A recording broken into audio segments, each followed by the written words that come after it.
Hey guys, welcome back to the show. Lay It On.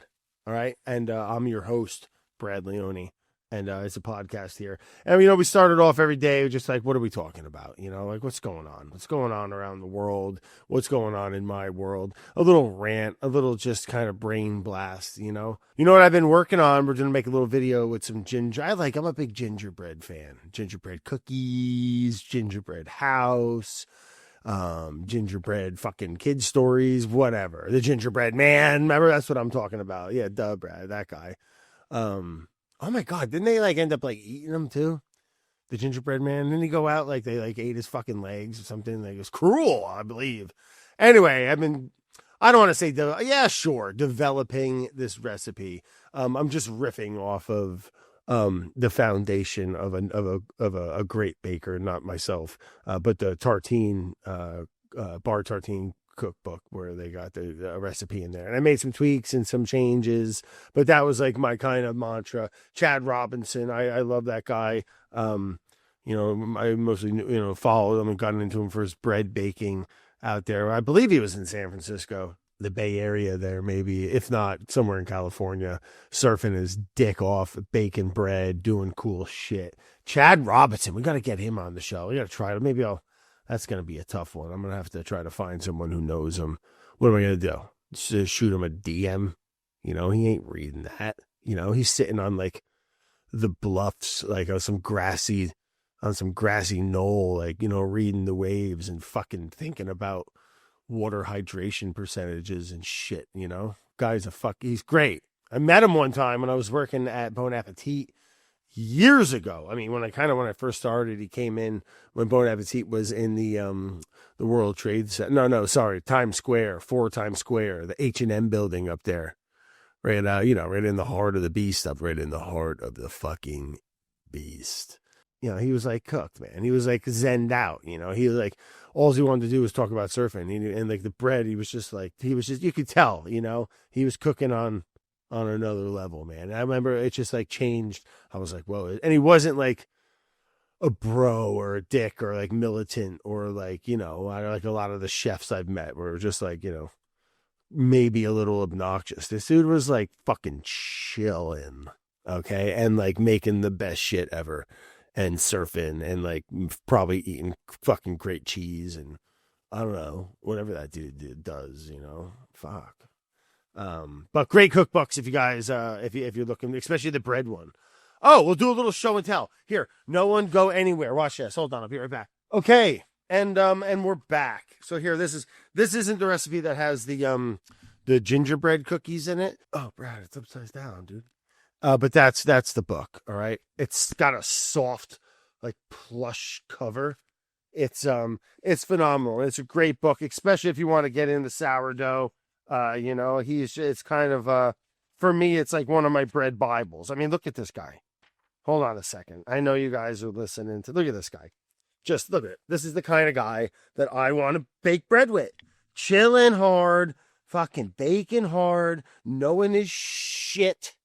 Great stories, great recipes, great pizza, Papa John's. Sorry, Chad fucking Robinson. Oh, I got this goddamn light coming in again. I forgot in these afternoon ones. I have to adjust the things here. But whatever. But yeah, Bar Tartine, great bread book, great chef. And maybe I will just shoot him a message, Any hoot. Something we like to do is open up the calls, the email. If you got any questions, concerns, thoughts, ideas, all right, anything, almost anything, not incriminating or weird or anything. It could be weird, but not like, we get it. Okay. Send them all in to layitonbradleone at gmail.com. That's layitonbradleone at gmail.com.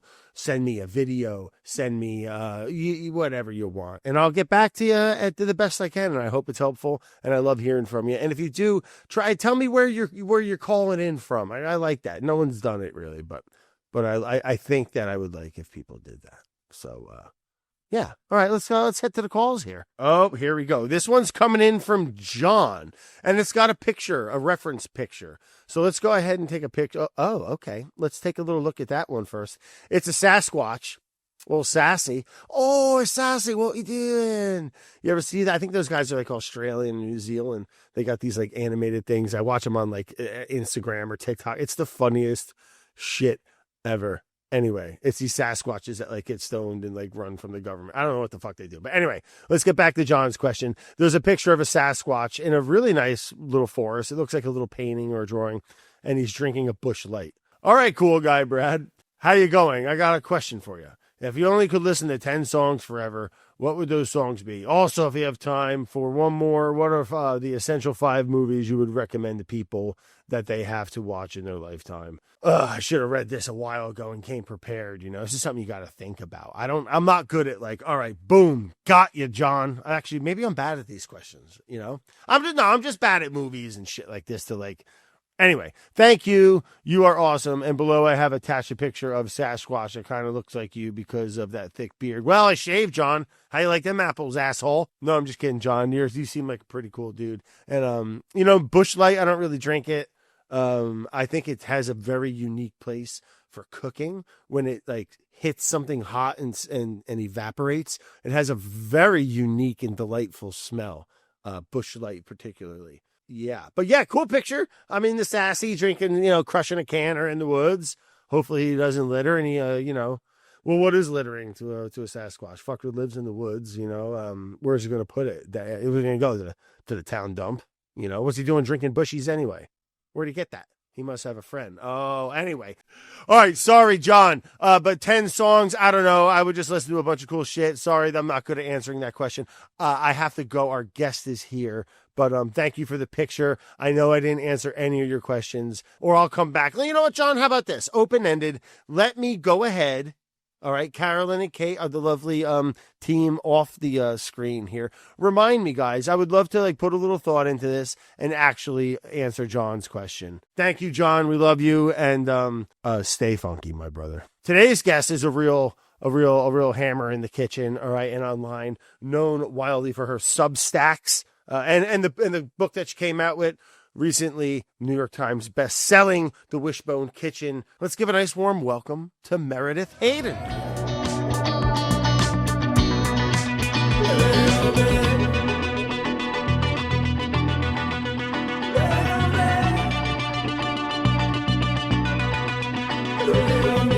Well, Meredith, welcome to the show. Thanks for joining. Thank you for your time.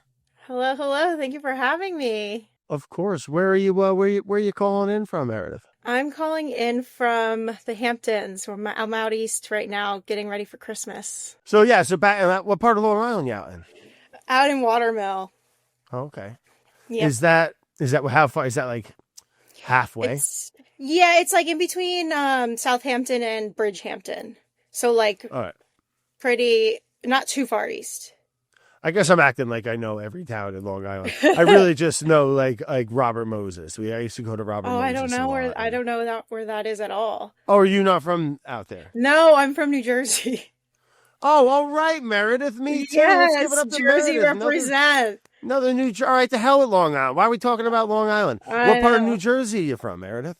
Wyckoff, New Jersey, like North Wyckoff. Jersey. Oh yeah. Oh, I see.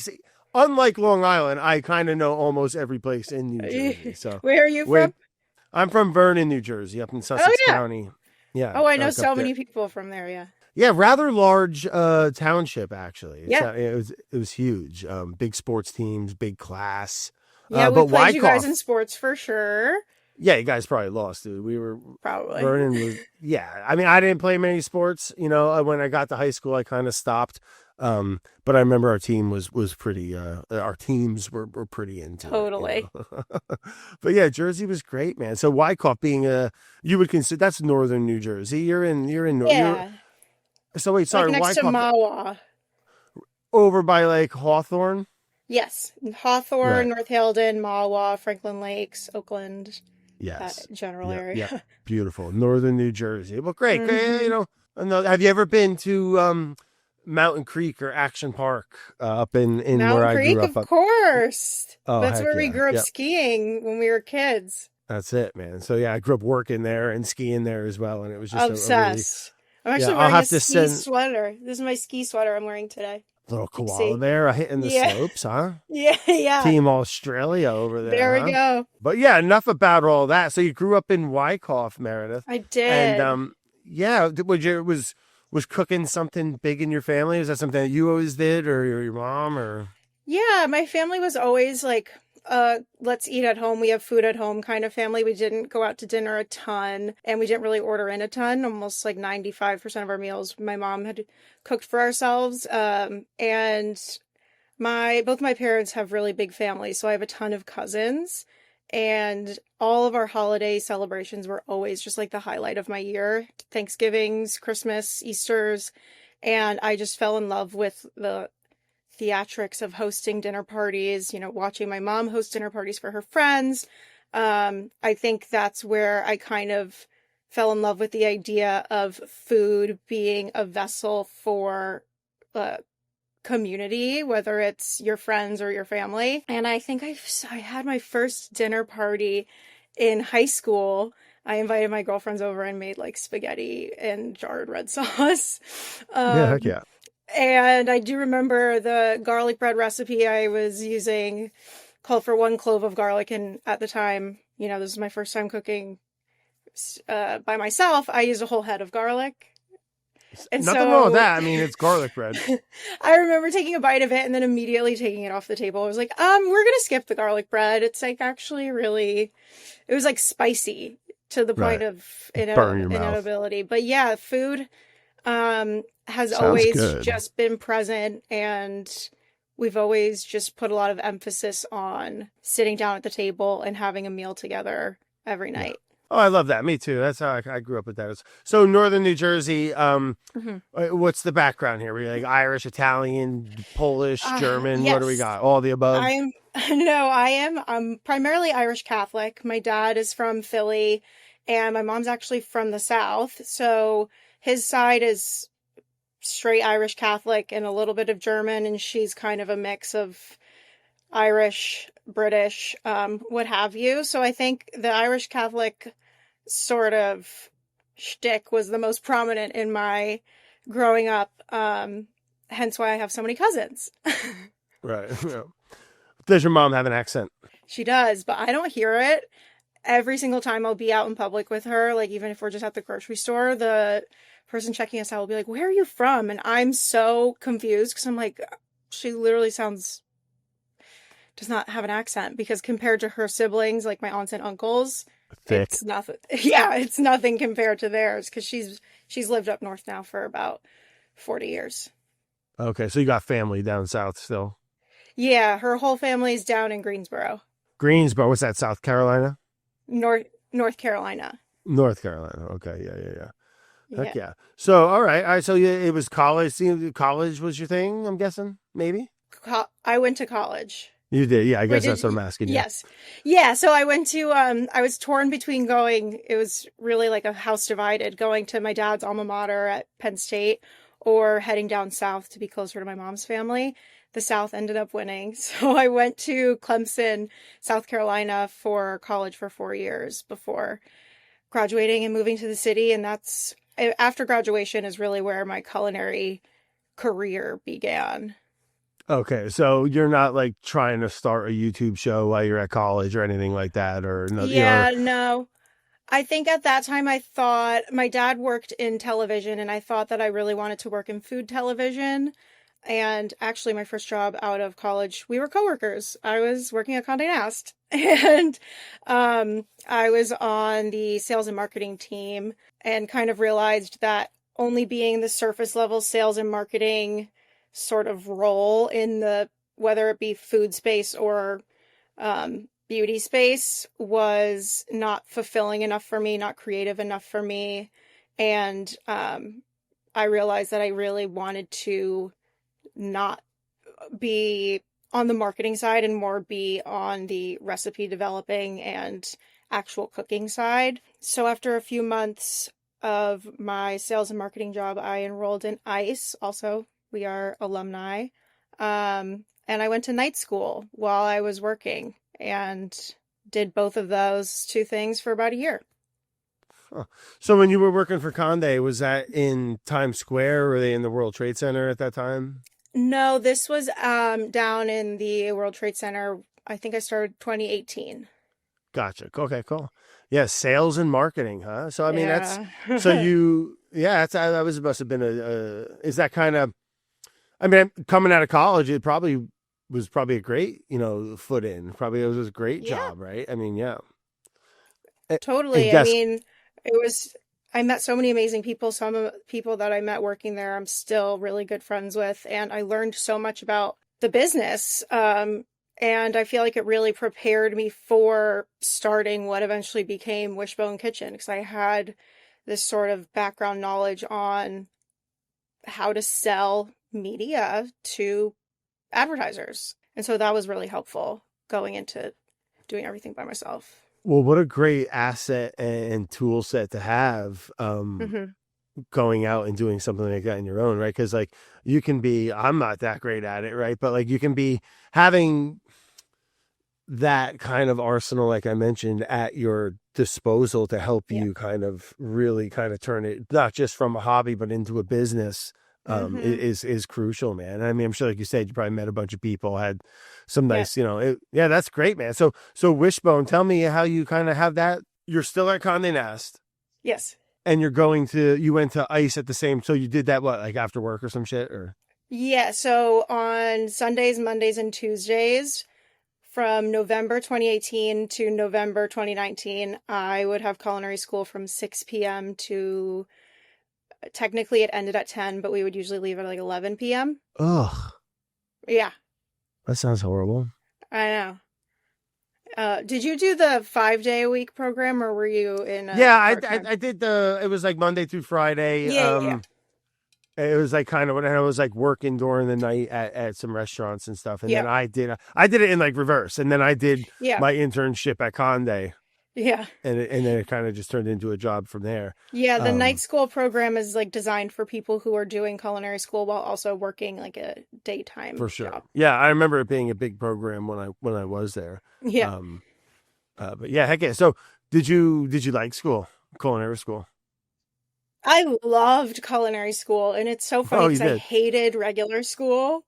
And I just had the best time. I was with a really great group of students. And it was just fun to be challenged in that way because, you go in, I went into it being pretty confident, knowing that like I was better at cooking than most of my friends. And then showing up to culinary school and getting humbled so quickly was just like a hilarious experience. And it was just amazing to be able to fully like immerse myself in all of these niche topics that I wouldn't have otherwise, been privy to, like a whole day studying velouté, the sauce is not something that probably would have come up on my own if I was trying to be self-taught 100%. So, Did you find yourself retaining? Because you say like spending a day, and I know that sounds like a lot, and it is, right? To like, hmm. but in the world of really understanding and getting good at Yeah. anything, let alone cooking, a day is nothing,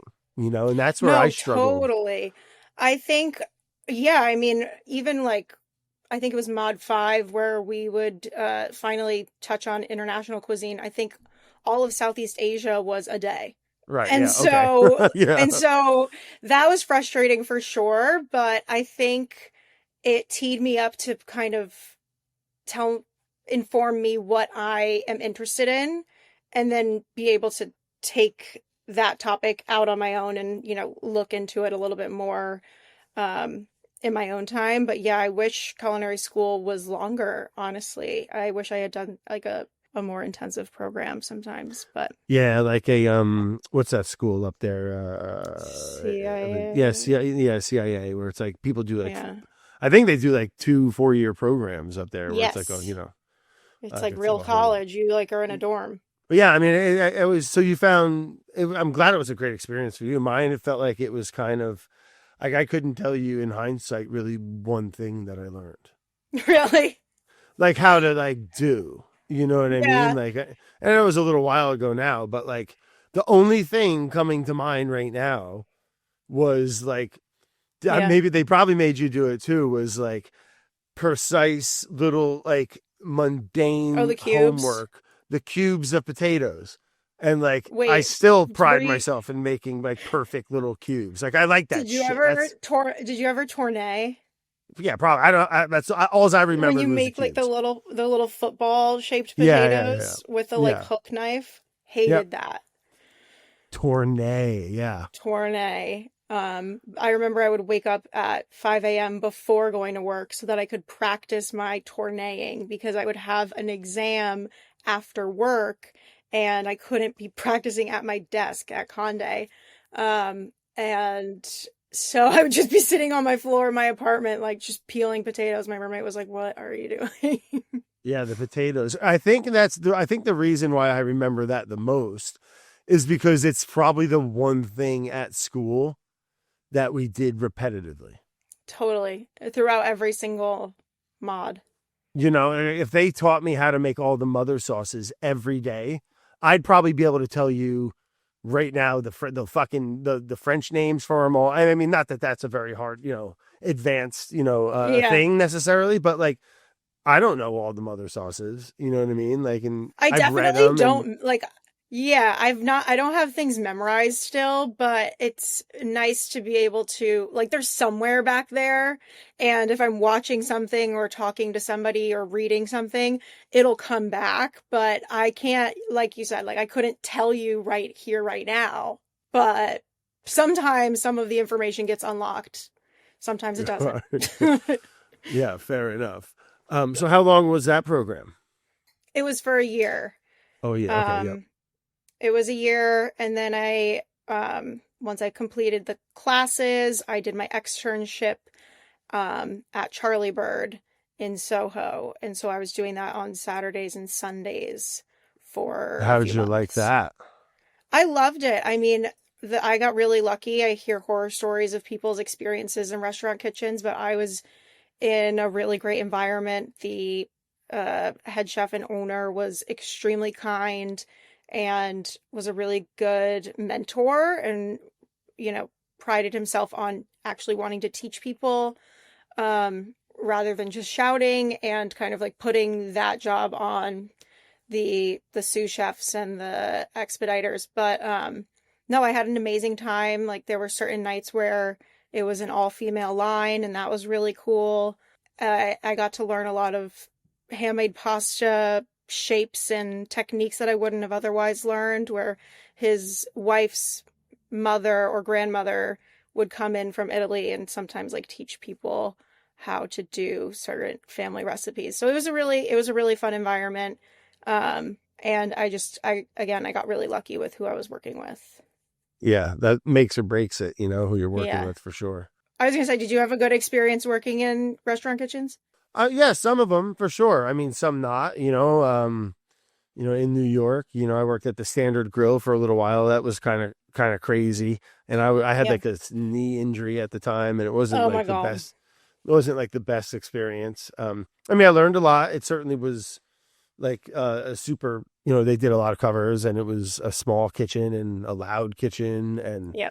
it was pretty unhealthy, to be honest, of a of a Yeah. of a workplace. But it was cool, and then a couple other spots. I worked at Enid's in Brooklyn, over in Oh, nice. Greenpoint for a little bit. Yeah, it was kind of like just like a greasy spoon bar restaurant.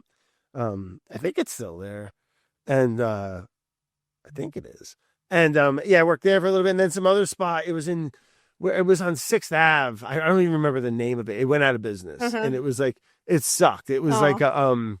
a rock and roll. It was like a British rock and roll themed restaurant or some shit, and like, but it was like a job, Iconic. Yeah, and it's Yeah. not there. Yeah, and it and I forget what it was called, but it sucked. And it worked there for a little bit, and then yeah, then I got into doing working at Condé Nast and Bon Yeah. Appetit and stuff. Yeah, and so Ladybird, how long did you said you worked there for? How long? I worked there for 3 or 4 months. Again, it was only on the weekends, but enough to get my 500 hours, I guess it was.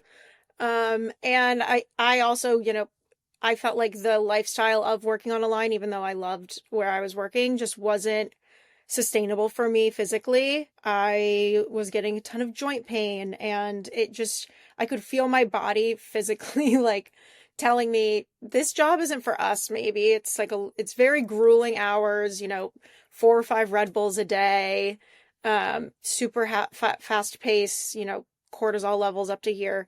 So, once I came close to finishing up my hours for my externship, I started looking into other part-time jobs that I could do in the culinary space so that I could keep my job at Condé, keep my health insurance and my salary while I continue to sort of explore the world of food. And that's what brought me to a job listing for private chef work for a couple in Manhattan that was conveniently a few blocks away from my office. Once I finished my time at the restaurant is when I started working as a private chef with no private chef experience. All right. Just like showed up.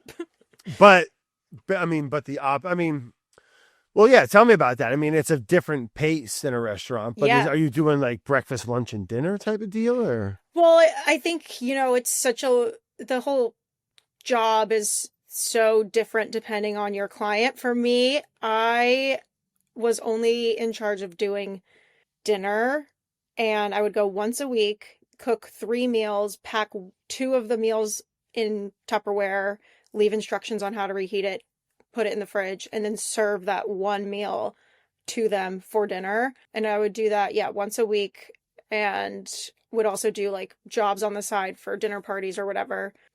But that's what I would do fall, winter, spring. And then in the summers is when I would go out with them to the Hamptons and live in their house and do the breakfast, lunch, dinner sort of thing.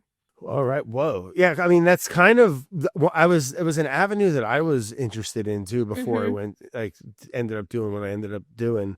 But so you did that when it was just in the city, were you cooking in their apartment? Like, would you come there and prep and do everything there? I literally would leave Condé Nast, walk to the Whole Foods in Tribeca, carry the Whole Foods bags to their apartment, and then just start cooking. Like everything. I wouldn't prep anything. I think sometimes I would bring like a rice cooker with me to work and like bring that to their house, but I, just used what they had and brought my knives, and that was about it. Yeah, great. And it sounded like you got along with them pretty well? It was a good gig? Yeah, it was really great. I ended up working for them for 4 years. So they had a front row seat to me starting an Instagram page for my food to, coming out with my first cookbook this year. So it's been really incredible to have had that long-standing relationship. Do you still talk to them? Yeah, I actually cooked for them in October.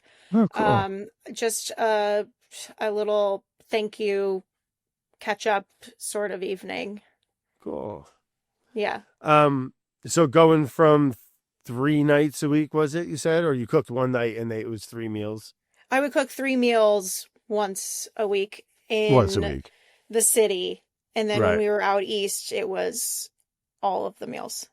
So you'd have to, you'd like wake up before then? What was that? I mean, that seems like it'd be kind of weird. I know. I would wake up at like 5:45, get upstairs, prep breakfast. 1 or 2 of the family members would trickle down and, Did they have kind of kids? give me yeah. So when I started working there, their daughter was only a few months old, and now she's like 7, and it's amazing. Right. They now have 3 kids. So that was also fun for me to be able to watch their family grow and, see their kids grow up. I feel like that was super special for me. Did you have to like cater to the kids? No. I just cooked for the adults. I mean, sometimes like on Father's Day, me and the kids would put on a surprise tea party and make like little finger sandwiches together, or we would make like cookies together on like rainy days where there wasn't too much to do and I didn't have a ton of food that I had to cook that night. We would have some fun in the kitchen, just hanging out. Yeah. Oh, wow. Lovely. So 4 years doing that, man. That's where you got introduced to the Hamptons. It sounded, huh? Yeah, that was my first time out in the Hamptons was working for them. And originally I really didn't like them. Sorry, not my clients. I didn't like the Hamptons. Because growing up, my family, we went to Nantucket, and when you go to Nantucket, you're kind of told that you hate the Hamptons. It's like if you grow up in Boston, you hate the Yankees. If you like the Yankees, you hate the Red Sox. And so I didn't really get the opportunity to explore the Hamptons much beyond grocery stores and butcher shops and stuff. So I wasn't able to really fully experience it until last summer, I think it was. Not this past summer, but summer 2024. I rented a house out here to shoot my cookbook. And it was the In the first time I Hamptons. was, yes, in the Oh, Hamptons. so you got to get out of the Hamptons a little. Like, try. You got. I know. There's like Long Island's great, man. There's so many. Like, I yeah, the know. Hamptons are a weird area, and not that I've spent a I ton of time, but it's a I weird know. fucking So place. this is what I found that last summer is what converted me to appreciating this place. And it was, you know, the Hamptons is what you make of it. If you are hanging out in areas that are filled with douchebags, you're going to be, having a horrible time. But I was able to grow a community of friends that were other private chefs out here and became friends with a lot of the local farmers. And so I think once I had the opportunity to sort of make my own Hamptons for myself in that way, I started appreciating it more. And I'll say, like, you can have a horrible time out here if you go to the places that have horrible people, or you can have an amazing time hanging out with really incredible people. It just depends on where you put yourself. Yeah, for sure. I mean, right. I mean, I guess that's a Totally. universal It's just a little bit law more there. precarious here. For sure, because it's such a beautiful spot, and there is some amazing farm. It is such a really great history of farming and agriculture and food for that matter. Yeah. Yeah, that sounds great, man. So in Wishbone, so how did that kind of start to become? Did you kind of, so you Yeah. started that while you were chefing? Yes. So I had started with them in 2020. COVID happened. I officially got laid off from my job at Condé and was, applying to all these different jobs in food media for publications like Food 52, Food and Wine. Even at Bone App, got rejected from literally every job, but who didn't get rejected in 2020? And so I was like, oh my gosh, this whole part-time private chef gig that I was just doing on the side to make a little extra money, I think I have to make that into my full-time job. It's So my I job can, now, yeah. yeah, so I can pay my rent. But luckily they had asked me, would you be open to living with us out in the Hamptons this summer as our chef? And so I, had a job for them that I was like able to kind of just latch onto. And so once I had gotten furloughed and then laid off, I was like, okay, I need to start really building this out as a business rather than thinking of it as a sort of side gig. And so I made the Wishbone Kitchen Instagram account just so that I could have a separate place to advertise my culinary private chef services. And so that's what the account started as a way to meet new clients by posting meals that I was making for my current clients, or sharing dinner party menus and whatever. The name Wishbone Kitchen comes from my mom because she would make us a roast chicken every week, and she would always save the wishbone so that we could pull it apart together. Mhm. And yeah, I didn't Something really. I still do. That was something Yeah, that we grew, and you had to do it. You had to do it by the pinky. You had to yeah, you had to do the pull it apart by the pinky. pinky. Every time I come home now to New Jersey, my mom has a bowl of bones waiting for It's the me. best. Oh, I'm she's like, my kind of woman. And you yeah, would pull it yeah, by the pinky, and whoever got like the the bigger bigger part of half, the top, like got their the wish fucking would come wish or true. whatever. Yeah. Oh, I And love that. so, yeah, that was the inspiration for the name, and that was the inspiration for making the Instagram account, was to advertise my private chef services. And then That's eventually it just amazing. compounded from there. I wish I had it here. It's in the house. But have you? I kind of have a thing for wishbones. Have you ever seen like a bunch of different species of birds as wishbones, like a wild turkey Yeah, or different types of a ducks and turkey stuff? wishbone. They're so It's cool. crazy. I mean, turkey You wishbones are should like like hard as collect them or rocks. something.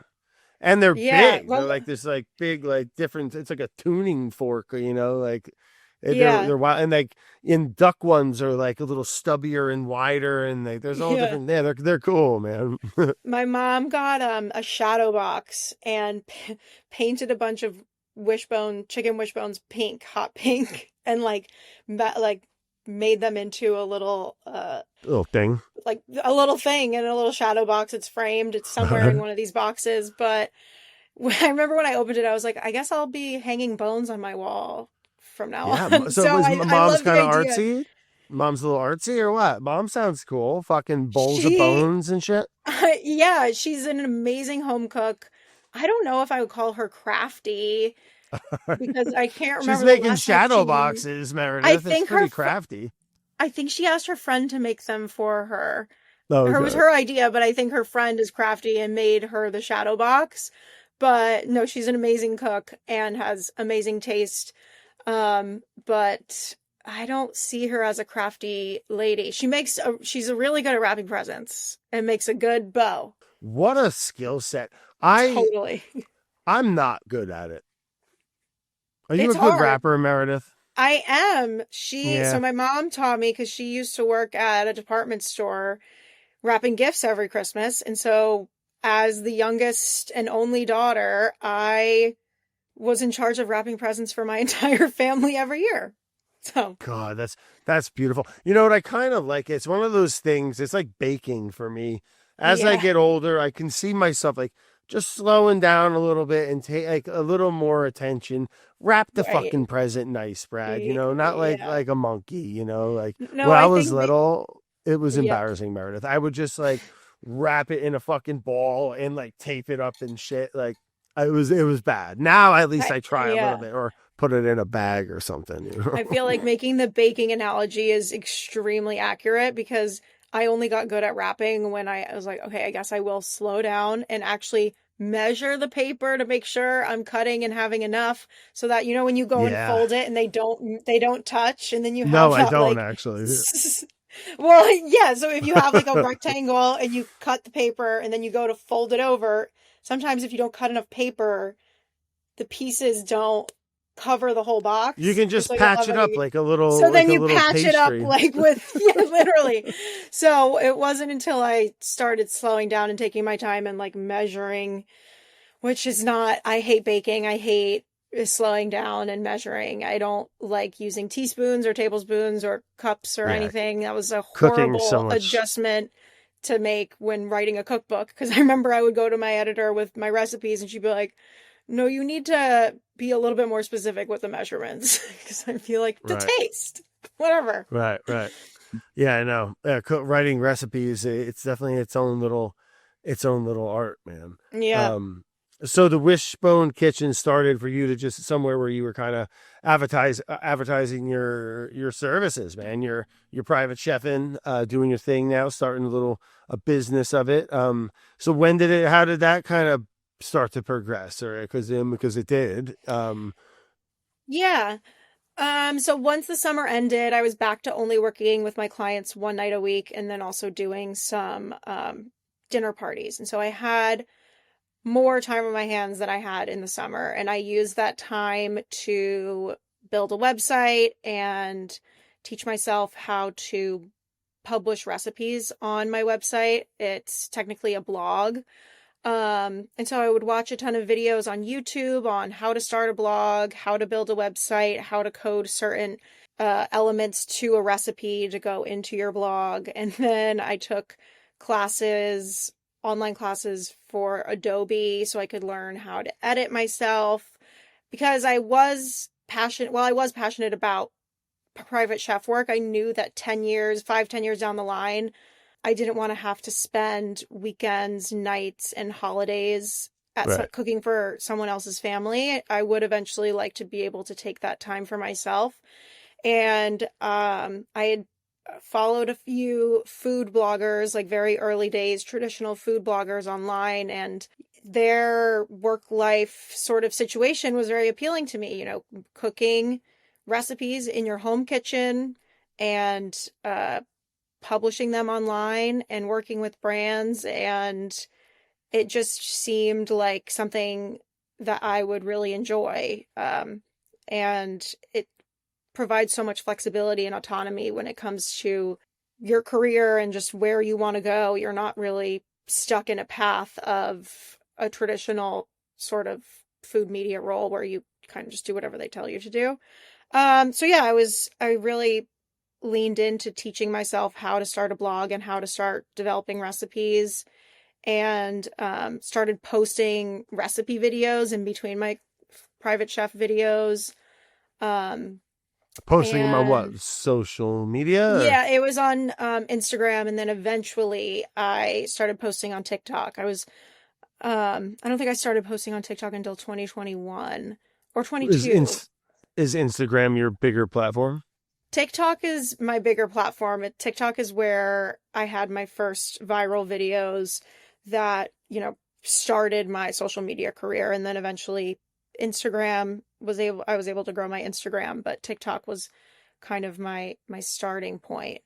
But that took about 2 years of being a private chef and working on learning how to edit, learning how to publish recipes, learning how to develop recipes. It took two years of that before I had any traction on my social media pages. Yeah, it's a hustle, man. And I mean, just listening to you describe it, I mean, congratulations, because Thank you. I'm sure there was 10,000 times where it made sense to stop doing it. Like, Yes. And I remember whenever I would get so frustrated and it was so hard and I was so annoyed, I would always say to myself, this is the moment where most people quit. And if I just keep going, no matter how much it sucks, I'll be the last one standing because everyone else tapped out. And even if I'm not that good at it, I'm still doing it. I mean, obviously you always want to be good at what you do, but yeah, there were so many moments where I was like, oh my gosh, I should just go back to working in a restaurant for sure. because I mean, when you start something like that, I mean, it's not like you turn the lights on and like you're getting Hmm. checks from brands and, or, you know what I'm saying? Like you're doing work and not making money. You're spending money. Yes. Yes. So I was spending all of the money I was making as a private chef on these online classes on my website, buying the URL for wishbonekitchen.com, having to like buy an email inbox for it so people would take me seriously. It was all, just crossing my fingers and hoping for the best, but also, using that private chef job as a way to build my skills, try new recipes that I would no longer or wouldn't have otherwise been able to try before. I mean, it was kind of the dream being a 22-year-old who is passionate about cooking, being able to go to the grocery store with a unlimited budget kind of and cook whatever I wanted. And it was truly like the best thing ever. In the beginning, I was like, this is amazing. I get to cook all the recipes I've always wanted to try with all the fancy ingredients that I was never able to buy in a kitchen that isn't like the size of a bathroom vanity. It was amazing. And so it was a great way to also use my time wisely because I could develop recipes on the job. I could film recipes and take photos of recipes on the job. And I On just made it someone work. else's dime, man. I mean, Yeah, that's amazing. I was double dipping for sure. Yeah, I mean, why not? I mean, I think that's Yeah. brilliant. To be honest, especially if they're cool with it, where you can kind Yeah. of make a little, get two birds stoned at once there, where you can kind of, like you were saying, make some content while you're also making dinner for Larry and Susie. Yeah, I remember we were sitting down for dinner one night at the end of the Oh, first you summer ate with working with them? them. Yeah, so that first summer it was 2020 COVID. We kind of like quarantined, and it was just the two adults and their infant baby and their nanny. And the nanny, me, and the two adults would sit at the table together and eat dinner every night. Because, that was kind of That's what the help does, that I was guess. social. For a fucking, I Yeah, don't know. that was socializing in 2020, and they were always so incredible and making me feel, part of the family. But I remember Good. it was one of those dinners where I was like, I'm thinking about starting an Instagram page. And they're like, oh my gosh, you totally should. That would be so great. And then the next weekend, one of them brought out a ring light and was like, let me know if you need if you need any help with the lighting. Like, let's take pictures. Wait, did you get your pictures first? So they were always really enthusiastic and extremely supportive from the content sort of perspective. That's amazing. I mean, that's kind of Yeah. sounds like, and that's the clients you're talking about, right? The people you were Yes. working for. Well, Yes. that's amazing. It sounds like they were pretty awesome. They're the best. Yeah. So you're out there. Did they have a pool out there too? Sorry, I'm like Oh yeah. I'm so yeah. It was a nice Yeah. spot. Yeah. It was a great spot. They had a pool. It was incredible. I was allowed to stay through the week if I wanted to. I think I never did stay through the week. I would always go home and, Wait, what do you because mean? It was when only you're on the at work, weekends? They were only there on the it was weekends, but from you. It was Friday to Sunday. Um, Oh, that sounds fucking great, yeah. Meredith. But I Not never a would stay because I don't know. what? There's something about like staying at your place of work when you're not working where you're like, I just worked 3 17-hour days. You just want to I leave. need a change of scenery Go back to kind the of city. feeling. Yeah, I just want to go back to the city and lay on my bed for 4 days before I have to come back out and do it again. Right. Um, but yeah, some days when they didn't have, like, if they were like, oh, we have a dinner reservation, no need to do dinner, or we're going out for lunch, no need to do lunch, I would sit by the pool, hang out, you know. It was always just a very chill sort of setup. It sounds like a great one, man. I wish I got Yeah. into it. I mean, you're Yeah, I was young, gonna say, right? I it's mean, not too late. Yeah. I'm guessing you didn't have kids or anything like that, or a family, No. nothing, so you Mm-mm. were, yeah, man, that's kind of a home run right there. I know. But I think about if I had to do those hours in that job now, I thank God I Brutal. did culinary school when I was 22 and I did the private chef stuff when I was 23 through 20 whatever, but I can't even wrap my brain around standing on my feet for 17 hours at this point. Man, and I'm a tall, heavy fucker. The whole like kitchens aren't made for me, tables aren't made for me, and like No, I can't. when people, to this day, man, I just have the utmost respect for people that work in kitchens all day, because it is.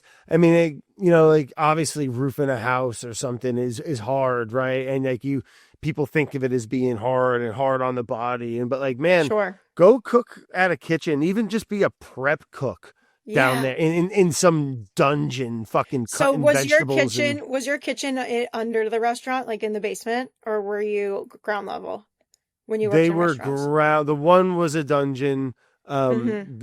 a couple, and then the one in the standard grill was an open kitchen. Mm. That was okay. Um, but Because yeah, I so didn't even nothing. think about like a tall person like yourself and like your wingspan alone. Can't do it. My station on the line was at the very end. And so on my right was a double decker oven. Behind me was a sink about this big, and that was the size of my sink. And in front of me was, my station, which was about the size of a cutting board. And it was just the ceilings were like this low. The grill is Oh my right god. next to me. Is I tight. remember, Five Leaves in Greenpoint. I don't know if I it's still don't. there. 5 Points or Five Leaves. It was right over there in Greenpoint, Maybe. and it was a really popular restaurant for 5 Points, I think it was called. Anywho, I went there and stage Hmm. and put in. And I was looking for a job, and they offered me a job after it. And I was down. I worked in the prep kitchen all day, and I couldn't take the job because it was literally like a dungeon. Like I was Yeah. like, I'm You're like, too I'll big. fucking, I'm this, You'll get scoliosis. I'm gonna have problems. Like I'm not Yeah. built for this. Like, yeah, kitchens are not, especially like in New York or other cities, I'd Hmm. imagine, but like not made for tall people. No, I can't. I never even thought of that. That's like a whole other obstacle that I did not have to endure, Are you not a gratefully. tall person? I'm like average height, 5'6". Okay. I feel like that's Okay. like Yeah. Yeah. pretty medium. Yeah. Yeah. Right. Standard, but like another 8 inches and you're like bending over at No, tables and shit. I can't. Or even like even to be eye level and looking at the stove, it's such a different like angle you have to put your head. Like you're probably like that, and I'm Yeah. like It's a different this. world. Yeah. Um, So Wishbone, right? When you start, so social media Yes. starts becoming, well, it just starts taking off a little bit there, or where's I when remember. does it? When's you like, wow, like this is something like I'm making money here or something, Sure. like I was, I downloaded TikTok at the beginning of 2020 and was an average TikTok user at the time. The app was mainly just like teens dancing and doing lip syncing videos. And it wasn't until the end of 2020, the beginning of 2021, where I started seeing more and more creators posting recipe videos on TikTok. And I had always been an avid consumer of food content on YouTube that, I kind of understood the transition to this like short form content. And I tried my hand at filming recipe videos where it's just the like hands and pans angle like this, and you don't see my face and it's just the recipe. But I wasn't very good compared to the other people who had these like really legit setups with like professional lighting, these professional cameras. And that's when I Just kind rigged of for overhead. rigged. Yeah, it was crazy. And I remember I was like, I can't compete with these people if I'm going the angle of like really beautiful produced video footage. I have to kind of recognize where my strengths and weaknesses are. And I had seen a few people do vlog style content, like come to work with me as an interior designer or come to work with me as all these different really interesting jobs. And I remember the end of 2021, I was catering out in the Hamptons for this like very, very wealthy family at this massive compound that had like a restaurant grade kitchen in the compound where it was just like a scale at which I was not familiar with. And so I documented the weekend, not obviously filming the inside of their home and, tried to keep it as respectful as possible, but mainly just filming myself and my food because I thought, what an insane experience to be a 23-year-old kid in these like billionaires compound cooking for their luncheon. And like, it was just a world I was so unfamiliar with. And I was like, good for me. Like, this is kind of crazy that I'm doing this. And then I like pulled it off and did it all by myself. I sat on the footage from that weekend for 4 or 5 months because when I edited the video, I was like, oh my gosh, who cares? Like, who cares what a day in my life at work looks like? Who's good? Like, this is whatever. And it wasn't until February or March 2022 where I was like, okay, I'm actually running out of options and I'm running out of money. I was aware that people were making money on TikTok working with brands or even through just getting paid per view that you get on your videos. So I was like, I got to just throw spaghetti at the wall at this point and see what sticks. And so I posted the vlog and it immediately got a few million views and I got a couple 100,000 followers on TikTok within a week. Oh, wow. Great. Yeah. And so it was just good kind of thing you building put it from up. there. I know. So whenever I talk to somebody who's like, oh, I'm trying to get into social media, but I don't know, I'm like, just post it. Whatever it is, post it. You can always take it down. Like, so long as you're proud of it and you're proud of what you're making, you have to forget. I think that's great advice, Yeah. especially, and I think the key thing that you said there is as long as you're proud of it or into it, or, you know what I mean? Yeah. Like, as long as it's not obviously like a bad idea, Right. Like, I'm not going to tell you, like, you should go on something stupid, and right. film a video of you, like, being mean and hateful just for views because, that's not Sure. going to build a career. It's like if you're proud of something that you're doing, whether it's how you make your coffee in the morning or what you do during a workday, as long as it's something that you're willing to be like, yes, that is representative of me. I am proud of this. Post it. It doesn't matter if it does well or bad. Well, like that, and in the world of, views and making things that are going to be big and, fucking, or go viral or whatever, I think there's something really to be said there about trying things, like you can have this idea that I'm going to be Brad's, bakingboy.com or something. And like, I'm going to make these one type of video that I want to do about all these different types of breads or whatever. And if it doesn't work then it doesn't work. You know what I mean? But if you then you just try again. something, or now you're like Brad's, like, whatever. I think you get the point. Like, you try things and you never know. Like you said before, you throw some spaghetti at the wall and what's the word? Tomorrow, no one even gives a shit. So like, Literally. Not even tomorrow. I think it's important as we become adults, especially as creative people, to give ourselves the permission to fail. Because I think a lot of people start taking themselves seriously, whether they know it or not. and think, no, I could never do that. But subconsciously, the reasoning is because I am putting myself in a vulnerable position of potential failure. And once you fail once or twice, it's the next 3, 4, 5 times or nothing. You become so immune to it. You're like, oh my God, nobody cares. Like, yes, I'm bummed that my recipe video that I spent 3 days on got 200 views, but at least I am now a better video editor for it. And I know that I need to try something different, and everything will take you closer and closer to what you eventually should be doing. Yeah. Yeah, I agree with that. And I think, it's an evolution of it, it's, and it's a weird little part of life right now, right? It's a thing that, when I was a bit, I've been doing this for a little while now, but I'm 40 years old now, but like when I was 20, like it wasn't even a thing. Like, you know what I'm saying? Like even when I went to culinary school, I think I was 27. Like I didn't have Instagram. No one was like, no one was like, maybe there was a little bit at that time, but like I just didn't know about it, but it wasn't like it is now, or like it has been for the past 5 years, where it's like what kids want to do when they grow up and shit. Like it was, like YouTube really kind of TikTok, changed Instagram. Everything.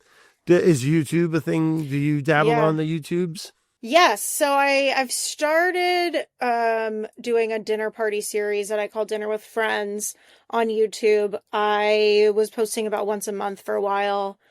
I tore my ACL earlier this year, so I took a little hiatus from hosting dinner parties, but I'm back to posting on YouTube now. I think it's so fun to be able to dive deeper and like actually post a video that's not 3 minutes long, like have people's attention for long enough where you can actually teach them how to cook.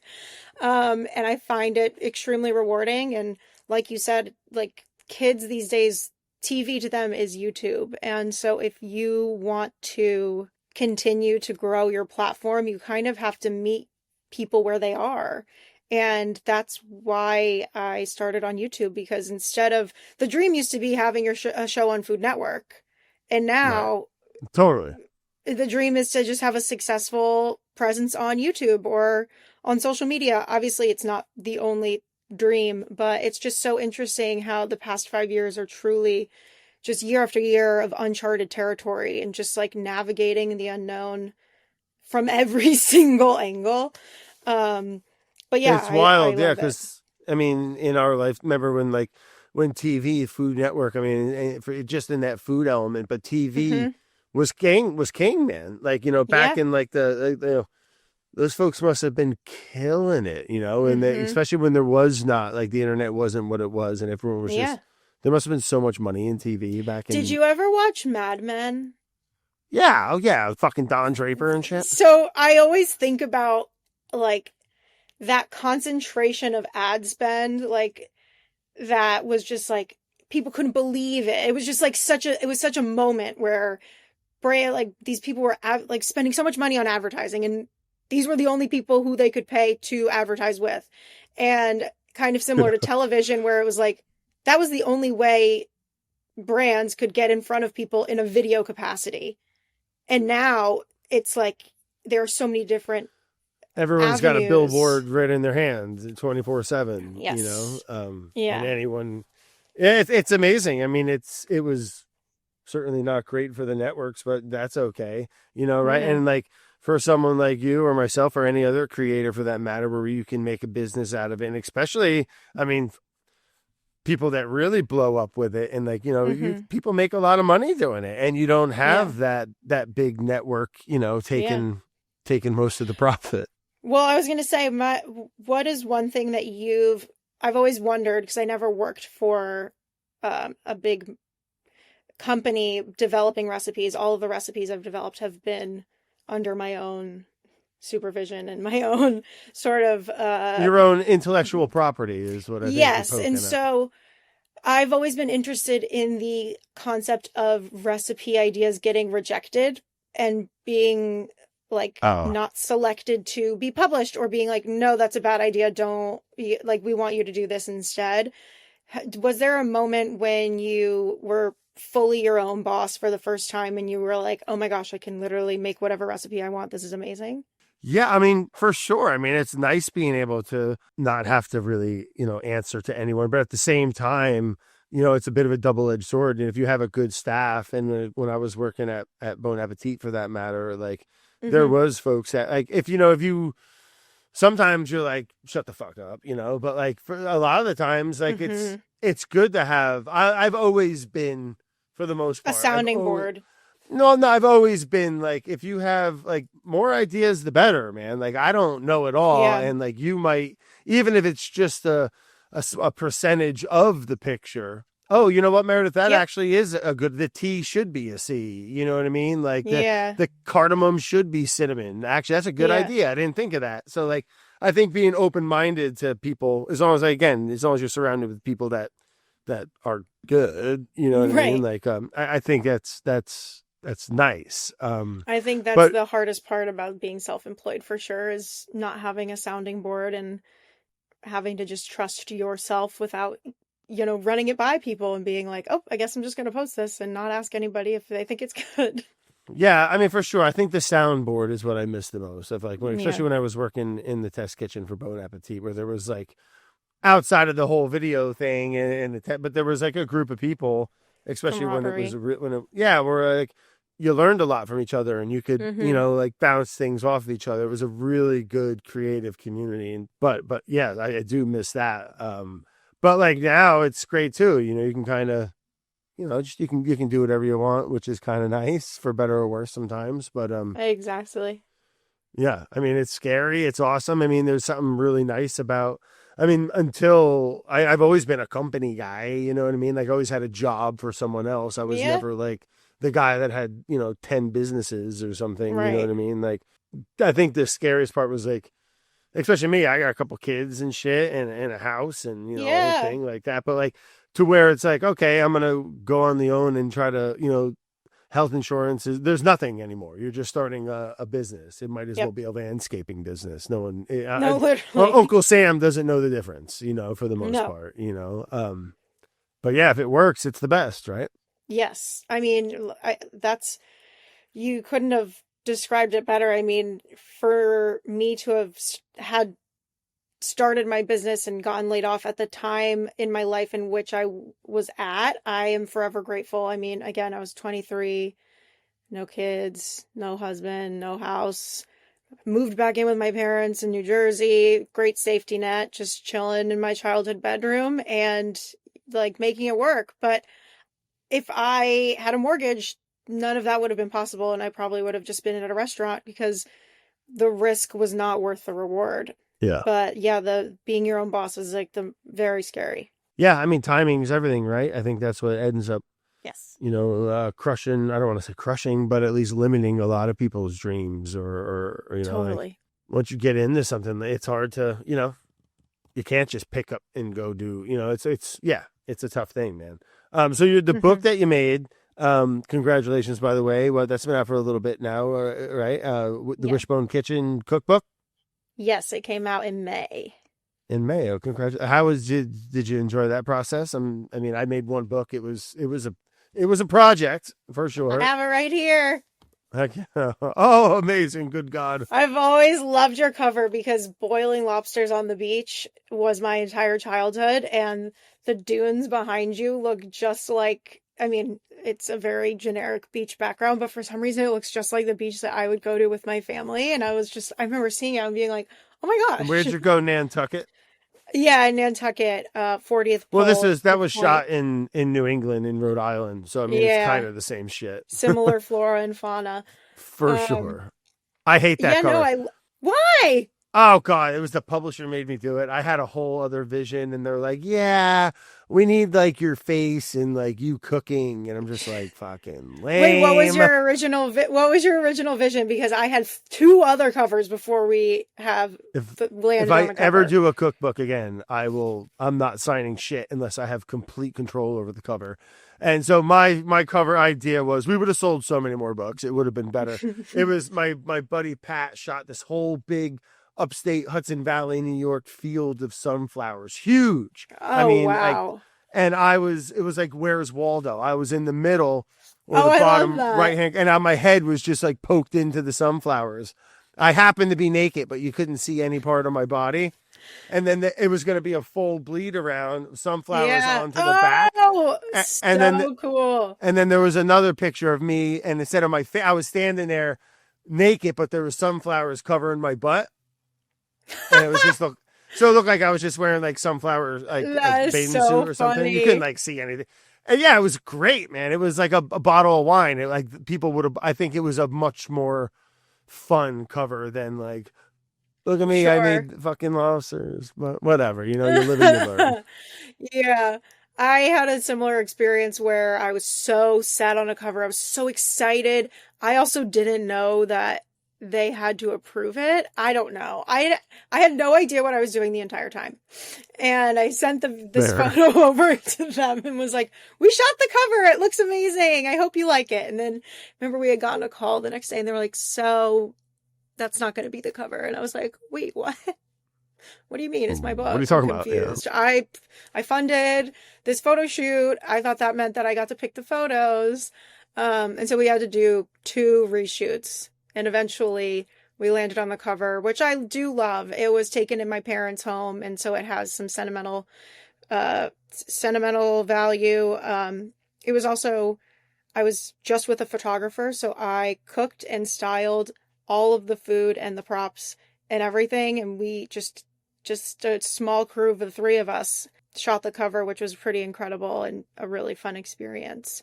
But yeah, the Cool. cookbook experience as a whole, I would say I liked it in that I loved the idea of creating a finished piece of work that every recipe and every photo sort of has a common thread to it. And whether it be just different themes throughout the book or different recipes that build off of each other. I also had a section in the back where I curate dinner party menus using the recipes from the book. And so it was almost like creating a puzzle for myself. I found that very fun and challenging, but it was grueling. Writing a cookbook is not for the faint of heart. I was so excited to step away from private chef work to work on my cookbook. And finally, I'll only have 1 job. I'm not going to be working 2 jobs for the first time in years. It was so much harder than being a private chef. I can't even begin to describe. I was like, I want to quit and go back. Like, this is this is so hard. So yeah, I love the process. I think it's unfortunate that, publishers can't provide advances to authors that are realistic for the amount of work that's needed and the amount of resources that's needed. I've talked to a ton of chefs, a lot of chefs that are still in restaurants in New York. And I'm like, "Are you going to do another cookbook?" And they're like, "Heck no. Like, that was so hard Right. and I'm probably in the red from it." So, Right.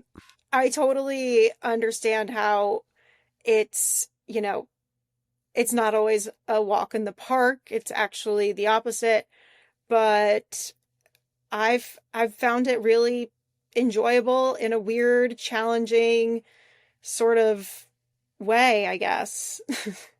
Yeah, no, for sure. Well, heck yeah. What else? So people can find you. What we're on TikTok and Instagram. Yes. Is it's just Wishbone At Kitchen? Wishbone Kitchen on TikTok and Instagram and YouTube.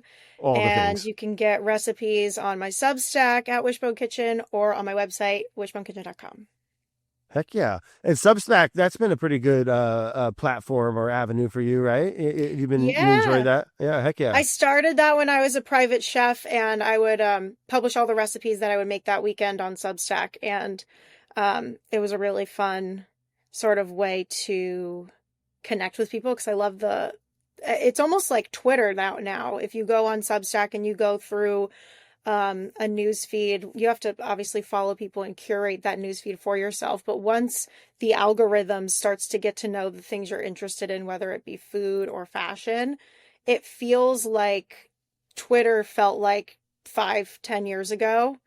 And so I've found it like not only an amazing career opportunity, but it also is so fun to sort of build a community because people can interact with each other and comment back and forth to each other in your comments.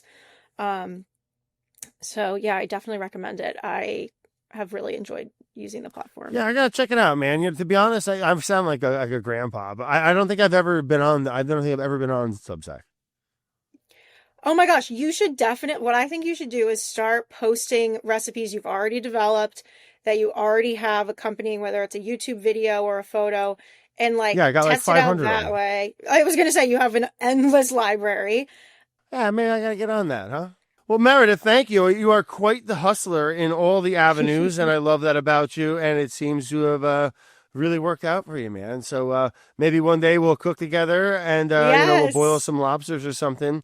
I'm right across the sound there. we So yeah, have maybe to. maybe we'll link up and we'll call it work one day. Well, I would There we love to shoot a go. video. Would love to shoot a video if you're ever out here on your way up to Maine. Feel free. The doors are always open. But before I forget, Meredith, I always have a few questions I like to ask people that I always forget to ask. So we'll do Sure. that now. Coffee. Are you a coffee person? Yeah. Um, I go back and forth, but right now I'm on the energy drinks. Oh my God, no. What do you mean energy I'm drinks? so sorry. It's like my least No, favorite part Meredith, about just myself. lie to I'm me. so Just sorry. tell me something else. Okay, I love coffee. I love espresso. If But you I were going to used have to. coffee, would you want milk or black, or how do you take your coffee? Oh, I like a nice intense espresso with like that much milk on top. Uh, I Okay. like a milky coffee. I mean, obviously if it's a weaker blend, you just need a splash, but when it's like really, really intense espresso, whatever, I like to do on the rocks with On lots the of milk. rocks. What do you mean On cold? the like an iced latte. Oh, Meredith, you're definitely a fucking energy drinker. I don't know. I No, don't I even know what you're talking about with know. your coffee here. I So know. you like I know. I lattes or drink cappuccinos? I Celsius. don't even Like know what's going on anymore. Next question. I Fucking know. energy drinks. Okay, You're better than sorry. that, Meredith. Don't do that. Don't I do that to know. yourself. Most double yolks you've ever had in like a carton. I mean, you mentioned that Okay. recently, and I had a hell of a tear one time. So I wanted to. Oh, Have you ever? Go ahead. my last day working as a private chef, I was cooking breakfast. Every single egg in a dozen eggs, I was making a frittata, was a double. Damn, I you're the only person genuinely, I know that got me beat. I did 5 consecutive one time, and I like freaked the fuck out. Thought the I world was was, a fucking matrix. I literally was like, what is happening? Is this a sign? What is the universe telling me? The fact that it was on my last day of work, I was getting very superstitious. Yep, you I should have think been. That's a sign. I have a photo of it. I'll have to send it to you after, but I was freaking out. Yeah, that's the universe playing a real twisted trick on you. I don't know. That's 12 is a wild. I thought 5 was like, yep, we live in a simulation. Something glitched. Correct. If you like a private chef and you have like, what's one recipe? What's one dish that's like a solid like home run? Sure. It's actually on the cover. It's a tomato galette. I Oh, developed the love a recipe. galette. It's so good. I mean, I am Easy. so easy. You make the dough in the food processor. You don't have to worry about it being perfect. I developed the recipe when I was living with my parents, and it was the first thing I baked and developed. It was the first recipe I developed on my own, really. And my clients loved it. I ended up making it at least once a month for them for years. And Lovely. it's like a fancy pizza. Yeah, And heck who yeah. doesn't love Recipes pizza? in the book. Check it out, guys. If you need a couple home runs, a couple aces in the sleeve. No, 2 more questions. Next vacation. Is there one in mind or somewhere you want to Oh, go? I am going to Japan in Oh, January for my 30th birthday. So if you have any wow. recommendations, I Never am been. looking. It's high on the I'm list for so me. It seems excited. like, yeah, what a mecca.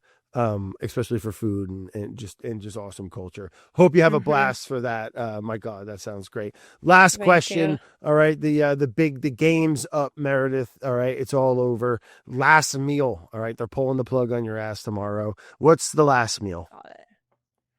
Okay, Taylor ham, egg and cheese on a roll. North Jersey And girl, right there. You can't there we teach that. go. Taylor ham, egg and cheese on a roll, and my mom's spaghetti and meatballs, and a Diet Coke. Wow, little walk-in And smoke. Love that. and then maybe maybe ice cream in a freshly made waffle cone from the ice cream place in Nantucket. Ooh, a little waffle cone? Mm-hmm. I love a waffle cone. I always get an extra one on the side. I need That's double. fucking wild. Just a little extra crunch, a little more cookie on the side. Totally. That's a heater, man. Your mom makes a good meatball, huh? Yeah. I mean, it's always, if it went into a meatball contest, would it win? I don't care. It's what I grew up with, and it's just like my favorite. You crave it. You want it right now. Totally. Nothing wrong with that, Meredith. Sounds like a great meal. It's been great chatting with you, and thank you for your time once again. And yeah, thank you, man. Thank you so much. This episode was produced by Brad Leone and Carolyn Gagnon in partnership with Studio 71. It was edited by Kate Brunotts with music by Harrison Menzel.